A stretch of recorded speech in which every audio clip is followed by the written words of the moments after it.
भाई राहुल, आज मुझे एक टेक स्टोर दिखी थी। मिस्टर रमेश टेक स्टोर नाम की ये दुकान है। अरे इसमें बहुत सारे मोबाइल हैं। मैं सोच रहा था कि इन मोबाइलों को हम चोरी करते हैं आधी रात में जाकर, और फिर मोबाइल्स को बेच देंगे दूसरे देशों में, और बहुत सारे पैसे हमारे जेबों में भरेंगे। हमारे जेबों में कितने सारे पैसे। लेकिन रोहित, वहां की तो सिक्योरिटी बहुत टाइट है। हम लोग कैसे जाएंगे उधर? और तो और वहां 4-5 सीसीटीवी कैमरा भी है, और तो और वहां अलार्म भी है। अगर अगर एक भी सीसीटीवी कैमरा ने हमको देख लिया ना, और उसने हम लोग को देख लिया, बिल्कुल बता रहा हूँ, अलार्म बजने लगेगा।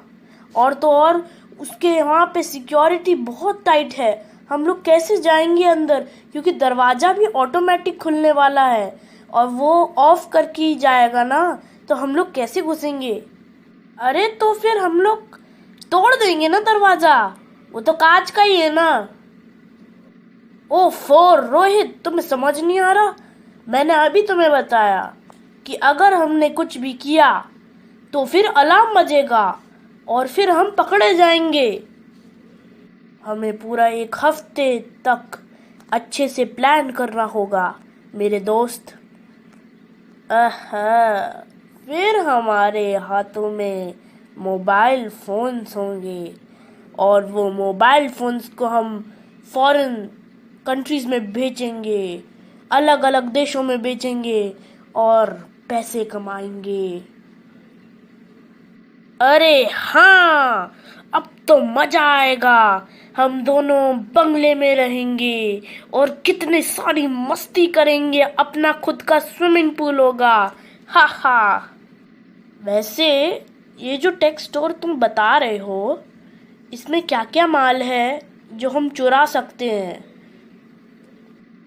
उसकी दुकान में आईफोन, मोबाइल फोन, और तो और लैपटॉप, टैबलेट, स्मार्ट वॉच, और ऐसे बहुत सारे टेक्नोलॉजी वाले गैजेट्स हैं। तो हम लोग उनको बेच के बहुत सारा पैसा कमा सकते हैं, लेकिन हमको पहले उसको चुराना होगा। और जैसे तुमने बोला कि वहाँ की सिक्योरिटी बहुत टाइट है, तो हमें 1-2 हफ्तों के लिए वहाँ जाकर वहाँ की चीज़ें देख कर हमको प्लान बनाना होगा पहले, तो तभी हम अच्छे से चोरी कर पाएंगे। यही है वो दुकान जहाँ बहुत सारे मोबाइल फ़ोन और बहुत सारे गैजेट्स हैं। वाह, ये दुकान तो बहुत कमाल की है। यहाँ बहुत माल है। हाँ, तू सही कह रहा था। यहाँ सच में बहुत माल है। यहाँ चोरी करने में बड़ा मजा आएगा। अच्छा, हमें कुछ करना चाहिए अभी कि नहीं? अरे अभी रुक जा भाई, अभी नहीं। पहले सामान भी लाना होगा। पहले तो हमें अलार्म सिस्टम बंद करना होगा, उसके बाद ही तो हम अपना खेल शुरू कर पाएंगे। ठीक है।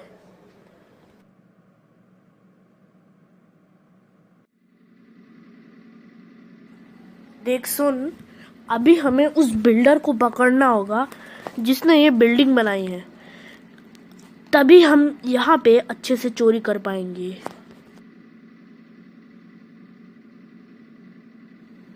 भाई सुन, मैं ना वहाँ जाके वापस से अलार्म सिस्टम ढूंढता हूँ, और अलार्म सिस्टम को बंद कर देता हूँ। ओनर को लगेगा कि कुछ खराबी आ गई है अलार्म सिस्टम में, तो वो किसी बिल्डर को बुलाएगा ठीक करने के लिए। तो बिल्डर आएगा, वही हम बिल्डर को पकड़ लेंगे और बिल्डर का रूप लेकर आ जाएंगे। और तो और उन सारे सीसीटीवी कैमरास को हम बंद कर देंगे, क्योंकि मैं बिल्डर का रूप ले लूँगा और तू बिल्डर से पूछ लेना सबके बारे में, और बिल्डर मैप बना देगा तेरे लिए। छोड़ दो मुझे जाने दो, छोड़ दो।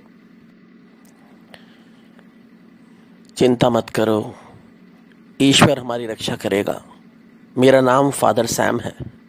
जब ये लोग तुम्हें बेहोशी की दवा सुंघा कर उठा रहे थे, मैं पास ही था। मैंने उनका विरोध किया, किंतु वो बहुत शक्तिशाली थे शायद, इसलिए मुझे भी तुम्हारे साथ ले आए हैं। ईश्वर पे भरोसा रखो, सब ठीक हो जाएगा। ए चुप कर फादर।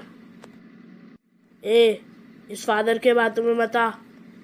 इस दुनिया का भगवान पैसा है, पैसा ही तुझे बचा सकता है, कोई ईश्वर नहीं आएगा तुझे बचाने। इस दुनिया में परमेश्वर के लिए कुछ भी असंभव नहीं। वैसे भी बाइबल में लूक के चैप्टर 1 पद संख्या 37 में लिखा है, nothing is impossible with God. दोस्तों, हम तो यहाँ से जा नहीं सकते, और आप लोग भी यहाँ इंतज़ार ही कर रहे हैं। अगर आप लोग मुझे इजाज़त दें तो मैं कुछ बातें आप लोगों को बताऊं, आपका समय भी कट जाएगा।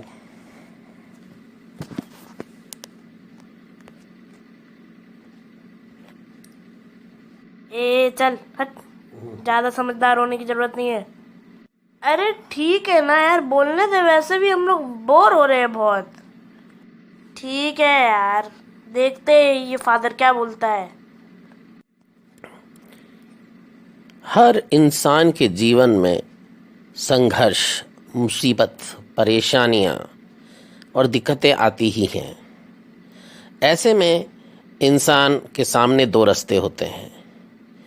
एक अच्छा और सच्चा रास्ता जो दिखने में मुश्किल लगता है, पर उसमें बहुत आत्मिक शांति होती है, और दूसरा रास्ता छोटा और सरल लेकिन पापों से भरा हुआ, और उसमें जीवन की शांति और खुशियां अंततः समाप्त हो जाती हैं।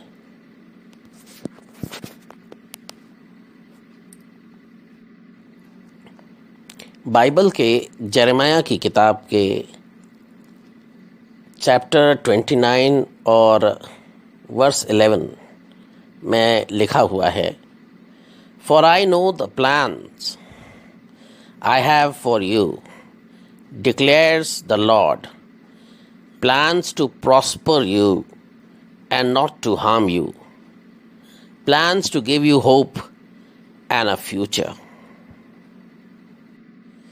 देखिए, जब आप लोग इस बिल्डर शहर को वहाँ से किडनैप कर रहे थे, मैं वहाँ पर ही था। ये ईश्वर की योजना है। मैं जहाँ हूँ, जिस अवस्था में हूँ, मैं पूर्णतः ये मानता हूँ कि मेरे परमेश्वर की योजना है। मैं अपने परमेश्वर के सामने नतमस्तक हूँ, और मेरा परमेश्वर हमेशा मेरे साथ है। इसलिए दुख में, परेशानी में भी मेरा मन स्थिर रहता है, क्योंकि मैं अकेला नहीं हूँ। मेरा विश्वास है कि मेरा परमेश्वर मेरे साथ है, और वो हमेशा मेरी भलाई के लिए काम करते हैं, आशीर्वाद देते हैं। और आप लोग से भी मेरी ये विनती है कि परमेश्वर की योजनाओं के सामने अपने आप को नतमस्तक करें, और परमेश्वर को आपके जीवन में काम करने दें। Psalm 32:8 में लिखा है, I will instruct you and teach you in the way you should go. I will counsel you with my eye upon you.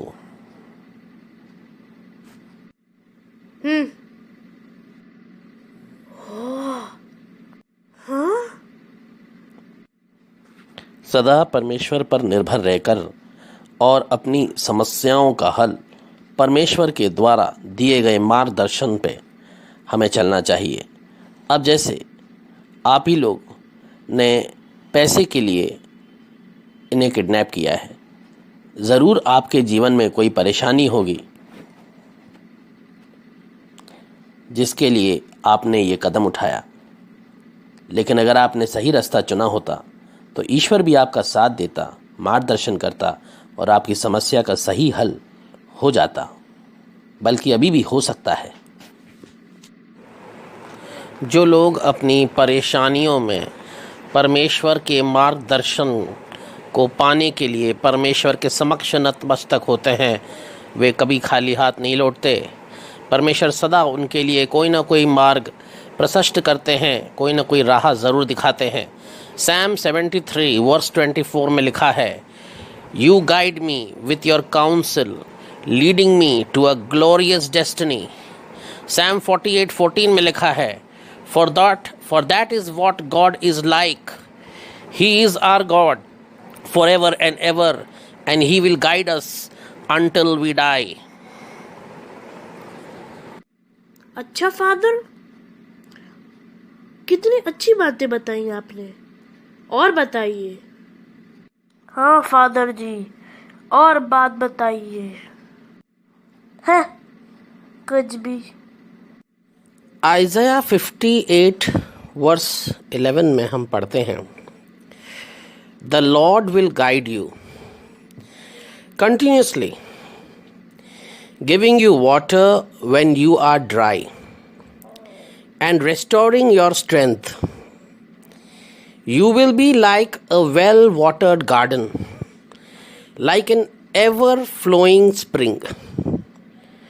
तो देखिए, परमेश्वर के पास जब आप जाएंगे, वो आपकी परेशानियों को समझते हैं, आपके समर्पण भावों को पूरी तरह से समझते हैं, और असंभव को संभव करने वाला परमेश्वर आपको ऐसी राह निकाल के देते हैं जो आपका मन, आपकी समझदारी उस समय आपको बता नहीं पाती है। इसीलिए हमें कभी भी बुराई की तरफ ना जाकर हमेशा परमेश्वर की तरफ ही जाना चाहिए और अच्छे कामों को करने की कोशिश करनी चाहिए। फादर, आपकी बात सच है, पर मेरी भी कुछ मजबूरी थी, इसलिए मुझे यह कदम उठाना पड़ा। हम सभी के जीवन में मजबूरियां होती हैं। रोमन 6 वर्स 16 में लिखा है, don't you realise that you become the slave of whatever you choose to obey. You can be a slave to sin which leads to death, or you can choose to obey God, which leads to a righteous living. Proverbs 3 verse 5 and 6 में लिखा है, Trust in the Lord with all your heart. Do not depend on your own understanding. Seek His will in all you do, and He will show you which path to take. Galatians chapter 5 verse 25 में लिखा है, Since we are living by the Spirit, let us follow the Spirit's leading in every part of our life.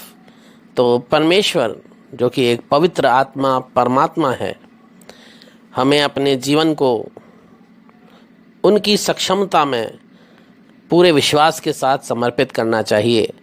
अपने परेशानियों का हल परमेश्वर के द्वारा ढूंढना चाहिए।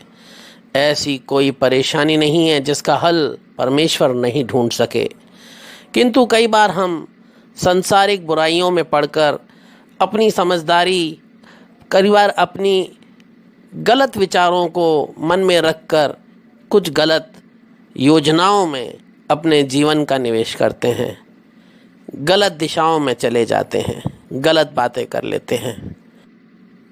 मैं जानता हूँ जो मैं कर रहा हूँ वो गलत है, पर मुझे पैसों की बहुत ज़रूरत है।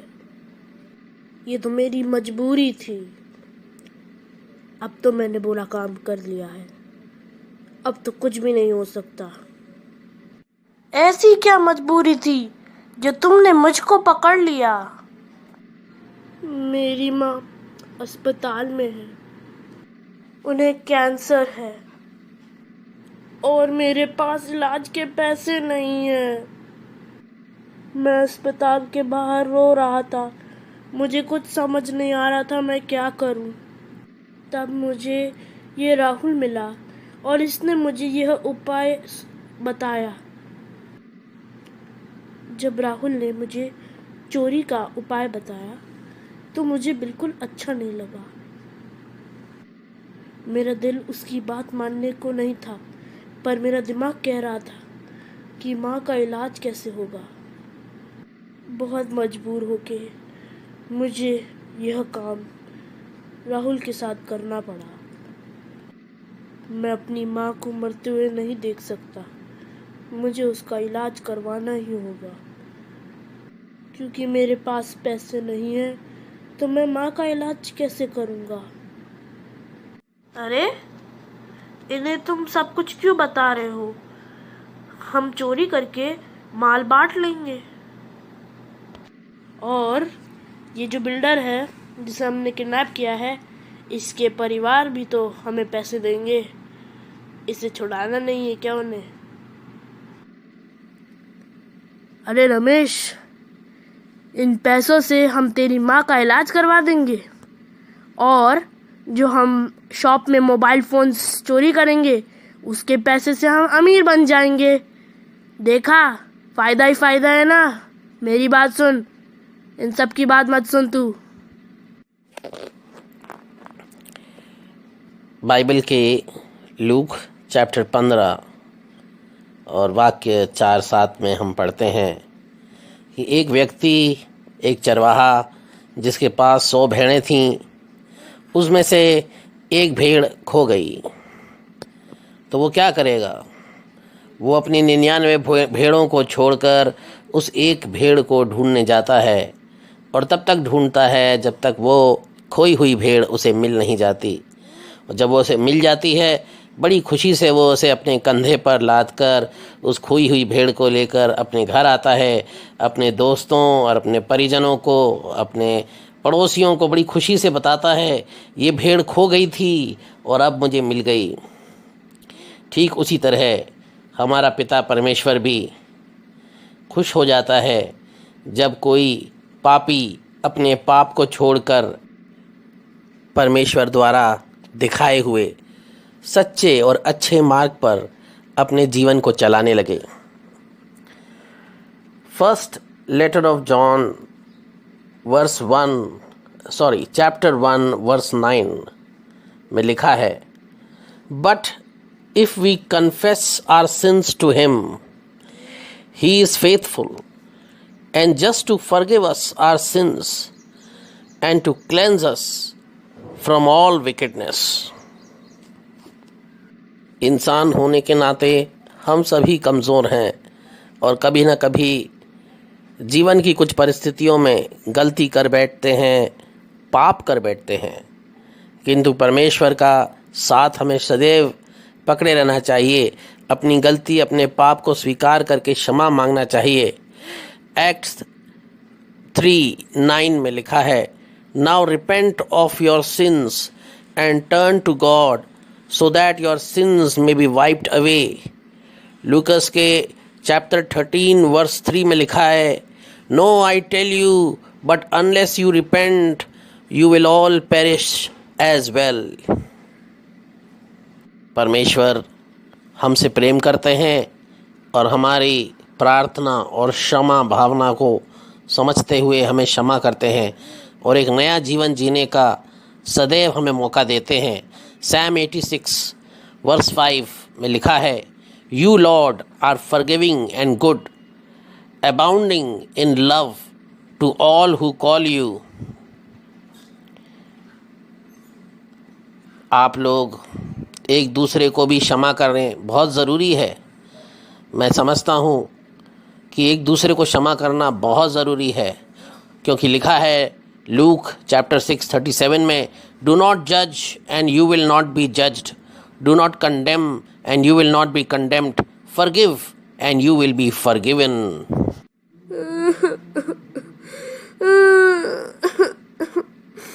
मुझसे ये गुनाह हो गया है। अब मैं पढ़ना चाहता था, नौकरी करना चाहता था, पर अब मैं ये क्या बन गया?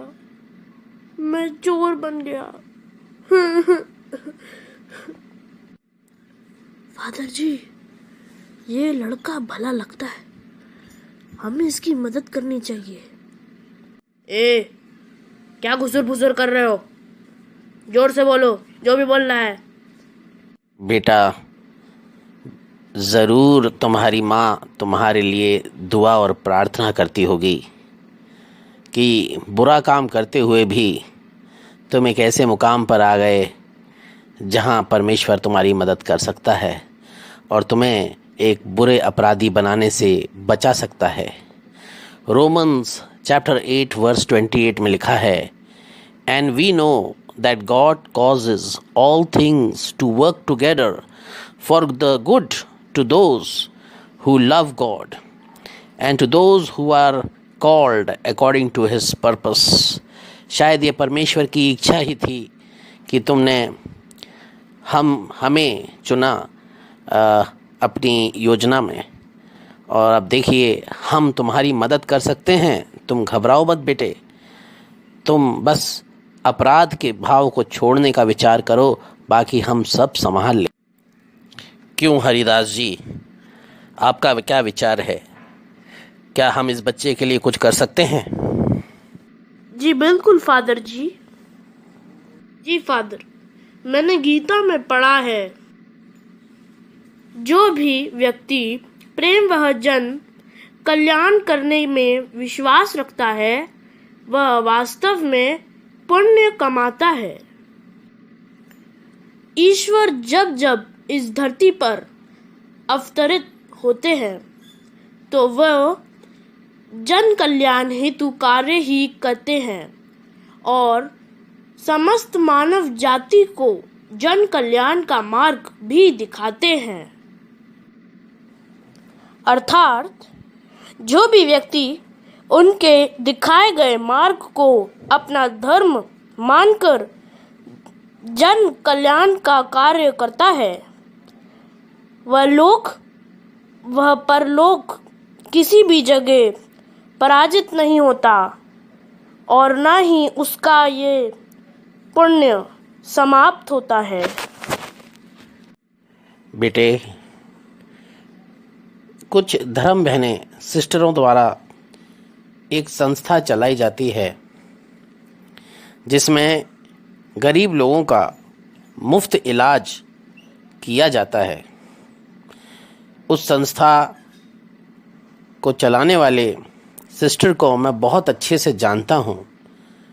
तुम्हारी माँ का वहाँ मुफ्त इलाज हो सकता है और ये सज्जन पुरुष श्री हरिदास जी भी और इनके जैसे कई शहर के कामयाब लोग ऐसी संस्थाओं में दान देते हैं जिनके द्वारा ये संस्था बहुत सुचारू रूप से आप जैसे लोगों की मदद कर पाती है। बेटा, आपकी माँ का इलाज अच्छे से हो जाएगा। आपको अपराधी बनने की कोई ज़रूरत नहीं। आप एक अच्छा विद्यार्थी बन के कल को देश के सच्चे और एक अच्छे नागरिक बन सकते हैं। आपके सामने आपका सारा जीवन पड़ा हुआ है, इसे बर्बाद मत कीजिए। अब तो आपकी माँ का इलाज भी आराम से हो जाएगा। आपको ये अपराध करने की ज़रूरत नहीं है। क्या आप सच कह रहे हैं फादर? चाहो तो तुम मोबाइल पे भी ये संस्था के बारे में जान सकते हो।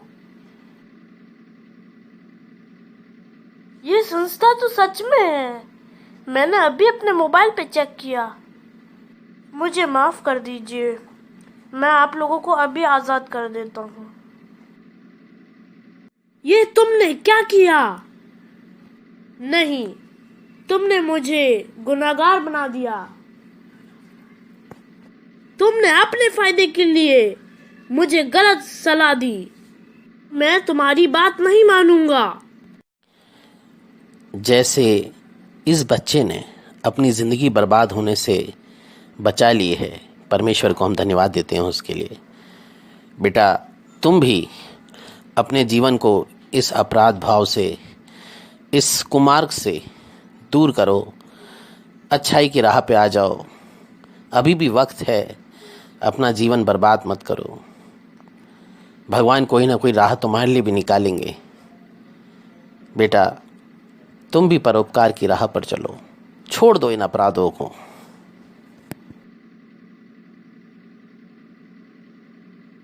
फादर जी ठीक कह रहे हैं।